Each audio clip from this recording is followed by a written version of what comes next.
इतिहास के पन्नों से। साइंस और लॉजिक दोनों के लिए ही आज तक अंटार्कटिका जवाबों से ज्यादा सवाल ही है। आधुनिक काल में मात्र 250 साल पहले ही इस कंटिनेंट का खोज मिला। इसका वेदर कंडीशन और टोपोग्राफी का इनएक्सेसिबिलिटी इतना एक्सट्रीम है कि आज तक दुनिया की सबसे एडवांस्ड साइंटिफिक ऑर्गेनाइजेशंस, दुनिया की मोस्ट रिच और पावरफुल कंट्रीज की बैकिंग होने के बावजूद भी इस कंटिनेंट की 15% एरिया भी सही से एक्सप्लोर नहीं कर पाया। लेकिन जहां एक तरफ एमिनेंट साइंटिस्ट्स, रिसर्चर्स और इंजीनियर्स अंटार्कटिका को बस एक्सप्लोर करने की स्टेज पे है, वहीं दूसरी तरफ अंटार्कटिका में कुछ ऐसे प्रमाण मिले हैं जो वहां पे एडवांस लेवल की साइंटिफिक और आर्किटेक्चरल कारनामों की मौजूदगी दिखाती है। परंतु वो सब आज की दुनिया की किसी भी इंसान द्वारा किया गया नहीं है। तो फिर किसका काम है ये? साल 2016 में गूगल अर्थ को एक्सप्लोर करते हुए अंटार्कटिका के भूभाग पे एक ऐसी माउंटेन केव का खोज मिला जो एक सीक्रेट अंडरग्राउंड बेस का एंट्रेंस जैसा लगता है। 2003 की अगस्त में अमेरिकन नेवी सील की एक टीम ने अंटार्कटिका में मिशन के दौरान वहां की साउथ ईस्ट कोस्ट में एक ऐसी ही एंशिएंट अंडरग्राउंड स्ट्रक्चर देखा जिसका सिर्फ एंट्रेंस ग्राउंड के ऊपर था और बर्फ से ढका हुआ था। अगस्त 1946 को अमेरिका ने जब एक एक्सपीडिशन भेजा था अंटार्कटिका में, उस एक्सपीडिशन के लीडर एडमिरल रिचर्ड बायर्ड ने तो एक पूरा शहर का जिक्र किया था अंटार्कटिका के नीचे। आज की वीडियो में अंटार्कटिका से जुड़ी उन्हीं मिस्ट्रीज का चर्चा करेंगे और साथ में जानेंगे अंटार्कटिका की हिस्ट्री को। दुनिया की सबसे अनोखी है ये अंटार्कटिका महादेश, जहाँ पे ना तो कोई देश है, ना ही कोई सरकार और ना ही कोई सोसाइटी। दुनिया की ये 5th लार्जेस्ट कंटिनेंट है, पर मुश्किल से यहाँ कुछ हजार लोग ही रहते हैं, और वो भी साइंटिस्ट्स, इंजीनियर्स और आर्मी पर्सनल्स जो सिर्फ टेम्पररी बेसिस पे रहते हैं कोई मिशन या रिसर्च वर्क के लिए। टेम्परेचर यहाँ पे रेगुलरली -50 डिग्री तक चली जाती है और हवाएं चलती हैं 250 से 300 किलोमीटर प्रति घंटे की रफ्तार से। कहीं पे कोई पेड़ नहीं उगती है, बारिश होती है ना के बराबर, और वो भी गिरने से पहले ही बर्फ में कन्वर्ट हो जाती है। इसीलिए अंटार्कटिका को डेजर्ट में कैटेगराइज किया गया है। किसी भी तरह की कोई भी फसल यहाँ नहीं उगती, और इन्हीं सारे कारण से अंटार्कटिका में ह्यूमन सेटलमेंट नहीं हुई है। साल के बस कुछ ही महीने जब वेदर थोड़ा सा कम हार्श होती है, तब मैक्सिमम 4000 लोग रिसर्च और बाकी काम के लिए वहाँ रहते हैं। साल के बाकी समय इससे भी कम हो जाती है वहाँ की पॉपुलेशन। लेकिन इतनी एडवर्स सिचुएशन के बावजूद भी अंटार्कटिका पे कब्जा करने के लिए दुनिया की बड़ी बड़ी देशों में हमेशा कंपटीशन लगी रहती है। धरती गोल है ये साइंटिफिकली प्रूव होने के कई साल बाद लगभग 1530 में जब फ्रेंच एक्सप्लोरर्स ने धरती का नक्शा बनाया, तो उन्होंने उस नक्शे में पहली बार अंटार्कटिका को ड्रॉ किया। हालांकि उस समय किसी को पता नहीं था अंटार्कटिका एग्जैक्टली कैसी दिखती होगी। ये नक्शा बस कैलकुलेशन और अनुमान पे निर्भर था। इसके लगभग 250 साल बाद ब्रिटिश एक्सप्लोरर जेम्स कुक वो पहले इंसान बने जो अंटार्कटिका के करीब पहुंचे थे, और जेम्स कुक के भी 120 साल बाद 1895 में किसी इंसान की कदम पहली बार अंटार्कटिका पे पड़ी, जब एक नॉर्वे की जहाज जिसका नाम भी था अंटार्कटिक, वो अंटार्कटिका के किनारे पहुंची। और इसी के बाद से शुरू हुआ इंसानी लालच का अंटार्कटिका पे कब्जा।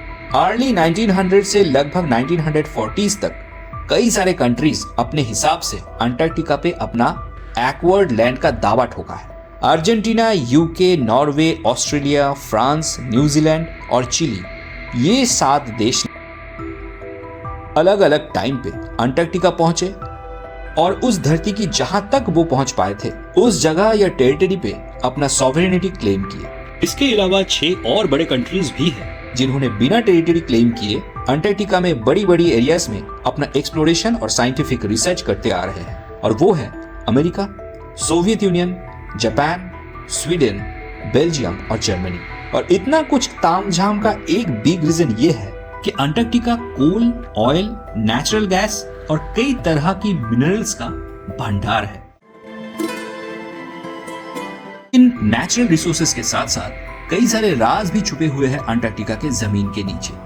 गूगल अर्थ पे 66 degree 16 minute 24 second south, 100 degree 59 minute 4 second east, इस कोऑर्डिनेट्स को सर्च करने पे ये अंटार्कटिका की नॉर्थ साइड की एक लोकेशन पे लेके जाती है जहां बर्फ और पहाड़ियों के बीच एक डार्क कलर की डिस्क जैसी शेप की ऑब्जेक्ट दिखाई पड़ती है, जो कई सारे यूएफओलॉजिस्ट के हिसाब से एक यूएफओ का हिस्सा हो सकती है, जिसका आधा हिस्सा बर्फ में धसी हुई है। वीडियो के शुरू में बताई गई 2016 की वो माउंटेन केव के बारे में भी कुछ एक्सप्लोरर, साइंटिस्ट और यूएफओलॉजिस्ट का मानना है कि वो एलियंस की सीक्रेट बेस हो सकती है, और इसका शेप देख के ऐसा लगता भी है कि इसे स्पेशली ऐसा डिजाइन किया गया है ताकि आसमान से आने वाली उड़ती यूएफओ आराम से इसके अंदर घुस सके। वर्ल्ड वॉर 2 खत्म होने के बाद 1946 की अगस्त महीने में अमेरिका ने अंटार्कटिका में अब तक की सबसे बड़ी एक्सपीडिशन भेजा था, जो मोस्टली एक आर्मी एक्सपीडिशन था, क्योंकि अमेरिका और कई सारे कंट्रीज का यह मानना था कि 30 अप्रैल 1945 को हिटलर की सुसाइड का जो खबर आई थी वो झूठ थी, और एक्चुअली में हिटलर अंटार्कटिका में छुपे हुए थे। इसीलिए हिटलर के खोज में 13 शिप्स, 23 एयरक्राफ्ट्स और लगभग 4700 मिलिट्री पर्सनल को भेजा गया था। इस एक्सपीडिशन के लीडर थे एडमिरल रिचर्ड बायर्ड, जो उस समय तो अमेरिकन गवर्नमेंट की सीक्रेसी पॉलिसी के चलते अपना मुंह नहीं खोले, लेकिन उनके मौत के बाद उनके बेटे को बियर्ड का लिखा हुआ एक सीक्रेट डायरी मिली, जिसमें बियर्ड ने 1946 की अमेरिकन एक्सपीडिशन, जिसका नाम दिया गया था ऑपरेशन हाई जंप, उससे जुड़ी कुछ अनऑफिशियल सीक्रेट्स का जिक्र किया था। उन्होंने उस डायरी में लिखा था कि जब वो साउथ पोल में अंटार्कटिका के ऊपर से फ्लाइट उड़ा रहे थे तो उनको एक विशाल होल दिखी ग्राउंड पे, जो एक्चुअली में एक अंडरग्राउंड फैसिलिटी की एंट्रेंस है। और जब वो उस विशाल होल के अंदर फ्लाइट लेके गए तो वो हक्का बक्का रह गए। उस होल के अंदर चारों ओर हरियाली थी, अनगिनत पेड़ पौधों के साथ, और ऐसे ही कुछ देर चलने के बाद उनको आगे एक शहर दिखाई दी जो पूरा क्रिस्टल से बना हुआ था।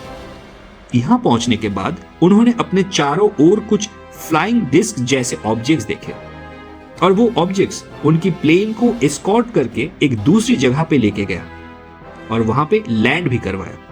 वहीं पे वो एक दूसरे एंटिटी से भी मिले जिनको वो मास्टर कह के संबोधित किए, लेकिन वो मास्टर इंसान नहीं था।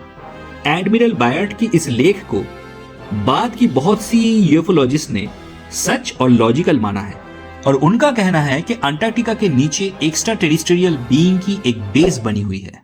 जुलाई 2018 में लिंडा मोल्टन हाउ नाम की एक इन्वेस्टिगेटिव जर्नलिस्ट अमेरिका की एक रिटायर्ड नेवी ऑफिसर की इंटरव्यू ली थी, और उस इंटरव्यू में इस ऑफिसर ने अपना परिचय डिस्क्लोज ना करने की शर्त पे अंटार्कटिका में हुई उनकी एक्सपीडिशन की कुछ सीक्रेट्स साझा की।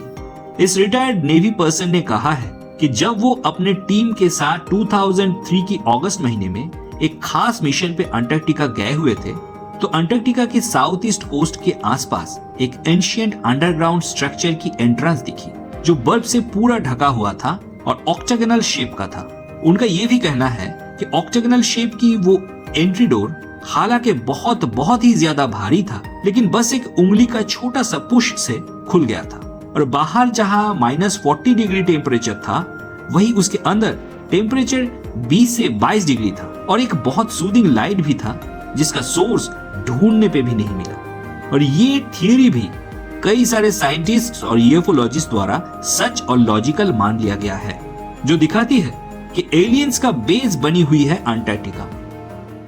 आपको इस विषय में क्या लगता है, कमेंट में जरूर बताइए, और वीडियो अगर अच्छी लगी तो उसको लाइक, शेयर और चैनल को सब्सक्राइब जरूर कीजिए।